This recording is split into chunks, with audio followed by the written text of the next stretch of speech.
7 best techniques बताऊंगा revision करने की, टॉपर्स इस्तेमाल करते हैं। सबसे पहली बेस्ट टेक्निक क्या है? Plan for every 3 days, help you plan based on your progress. जरा समझिए ये कैसे टेक्निक यूज होती है। आप लोग क्या करना है, जैसे मैंने तो टॉपर्स को ऐसा देखा था कि पूरे दिन में जो पढ़ते हैं रात में रिवाइज करके सोते हैं, ठीक है। लेकिन आप लोग क्या कर सकते हो, हर 3 दिन से प्लान कर सकते हो अपने रिवीजन करने का, कि भैया मैं 3 दिन पढ़ रहा हूं, जो 3 दिन में मैंने पढ़ा है वो उसको मैं रिवाइज करके सोऊंगा, अच्छे से उसके नोट्स भी बनाऊंगा, है ना।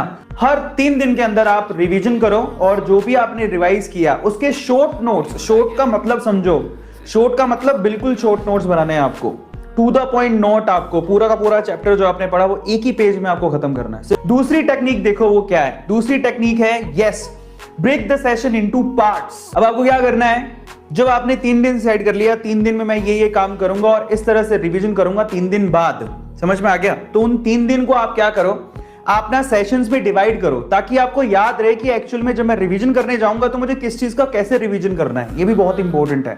तो आप हर दिन को क्या करो, 20-20 मिनट के लिए आप उसको डिवाइड कर दो। 20 मिनट का आप लोग पूरे सेशंस को 20-20 मिनट में पर सेशन के हिसाब से उसको डिवाइड कर दो, क्योंकि 20 मिनट हम फोकस बना के रख सकते हैं। 20 मिनट क्यों रखे पता है आपको? क्योंकि आजकल कंसंट्रेशन बड़ी खराब हो गई है, बहुत मुश्किल है आप लोग 1 घंटे तक लगातार बैठ के पढ़ सको, लेकिन 20 मिनट तो आप कंसंट्रेशन बना ही लोगे। आपको क्या करना है उसके बाद, मोस्ट इंपॉर्टेंट चीज है कीप रिवीजन प्रिसाइज। ये भी एक बहुत इंपॉर्टेंट पॉइंट है। कई लोगों को पता ही नहीं होता कि रिवीजन करते कैसे हैं। वो सारे चैप्टर को ना एक एक लाइन को वापस से पढ़ते हैं। प्रिसाइज का मतलब क्या होता है पता है? प्रिसाइज का मतलब ये है कि आपको टू द पॉइंट, जो सबसे इंपॉर्टेंट पॉइंट है उन्हीं को फोकस करके, ज्यादा दिमाग लगा के उन्हीं पे एम्फेसाइज करना है। आपका प्रिसीजन बहुत ज्यादा इंपॉर्टेंट है। जो इंपॉर्टेंट पॉइंट्स हैं, जो प्रॉब्लम्स हैं, जो स्ट्रक्चर्स हैं, सिर्फ उसी पे फोकस करो। रिवीजन का मतलब सिर्फ उतना ही होता है, लाइन टू लाइन आपको वापस से थोड़ी पढ़ना है। रिवीजन का मतलब लाइन टू लाइन वापस से पढ़ने का नहीं होता, क्योंकि एक बार जब आप पढ़ लेते हो तो आपको अंदाजा लग जाता है कि चैप्टर में इंपॉर्टेंट क्या है, ठीक है। सो ये आपके लिए एक और टेक्निक है। टेक्निक नंबर 4 पर चलते हैं, एंड दैट इज, आप क्या करो, आप जैसे कि मैंने आपको पहले ही बताया कि टॉपर क्या करता है। टॉपर करता है सुबह से शाम तक जो पढ़ा रात में रिवाइज करके सोता है, फिर पूरे वीक में जो पढ़ा फिर वीकली रिवीजन करता है ना। लेकिन कई बच्चे ऐसे भी होते हैं, मैं आपको बताऊं, कि हर 1-2 घंटे में जो उन्होंने 1-2 घंटे पहले पढ़ा था उसको 5 मिनट के लिए रिवाइज कर लेते हैं। छोटे छोटे और बहुत बड़ी इंपॉर्टेंट जो कॉन्सेप्ट होते हैं उनको हर 1-2 घंटे में वो रिवाइज करते हैं। बहुत सारे टॉपिक है जिनकी गारंटी होती है कि इनमें से सवाल आएगा ही आएगा, तो उसको लोग हर 2-2, 3-3 घंटे में उसको पढ़ते भी, उनके क्वेश्चन भी करते हैं। और कई बच्चे तो ऐसे देखे, टॉपर ऐसे जिनके दिमाग में उनके रिलेटेड सवाल चलते रहते हैं। वो क्वेश्चन सोल्व नहीं हुआ और अचानक से उनके दिमाग में आता है अच्छा ये सॉल्यूशन होगा, फटाफट से भागते हैं, फिर बुक को उठाते हैं। ऐसे लोग भी देखे हैं मैंने।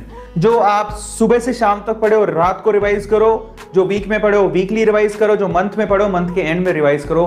That will help you a lot. आपकी रिवीजन की यही स्ट्रेटेजी होती है ओवरऑल, है ना। 5वें पॉइंट पर चलते हैं जो टॉपर्स फॉलो करते हैं, that is stick charts in front of you, your study table.